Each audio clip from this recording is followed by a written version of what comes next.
আসসালামু আলাইকুম। আজকে ভিডিওতে আমরা আলোচনা করব ম্যামোগ্রাফি পরীক্ষা কি, কেন করা হয়, কিভাবে করা হয় এবং এটি কি ব্যথা দেয়? ম্যামোগ্রাফি কি নিরাপদ? স্তন ক্যান্সার প্রতিরোধ ও প্রাথমিক পর্যায়ে শনাক্ত করার ক্ষেত্রে ম্যামোগ্রাফি একটি অত্যন্ত গুরুত্বপূর্ণ পরীক্ষা। তাহলে চলুন শুরু করি।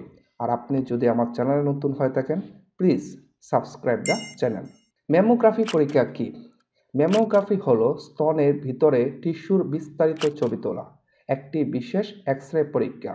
এর মাধ্যমে স্তনে কোনো গিঁট, অস্বাভাবিক টিস্যু, টিউমার বা ক্যান্সারের লক্ষণ খুব দ্রুত ধরা সম্ভব হয়।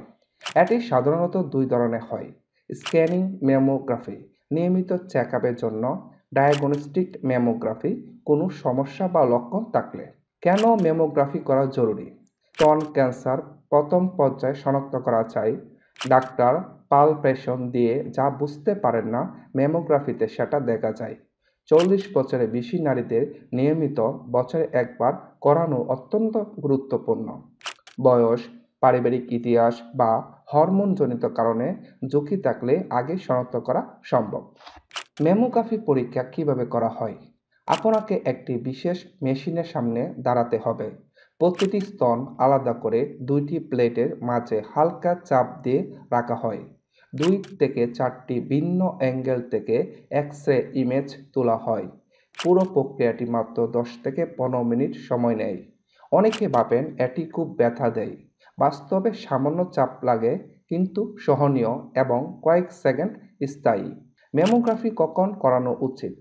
বয়স 40 হলে প্রতি বছর, পরিবারে কারো স্তন ক্যান্সার থাকলে, স্তনে গিঁট, ব্যথা, বিভ্রান্তিকর পরিবর্তন, নিপল থেকে অস্বাভাবিক ডিসচার্জ হলে, হরমোন থেরাপি ব্যবহার করলে। ম্যামোগ্রাফি কি নিরাপদ? হ্যাঁ, এটি নিরাপদ। এক্স-রে বিকিরণ খুব কম, শরীরে ক্ষতি হওয়ার ঝুঁকি নেই। গর্ভবতী হলে অবশ্যই ডাক্তারকে জানাতে হবে। ম্যামোগ্রাফি পরীক্ষা নারীদের স্বাস্থ্য রক্ষার অত্যন্ত গুরুত্বপূর্ণ।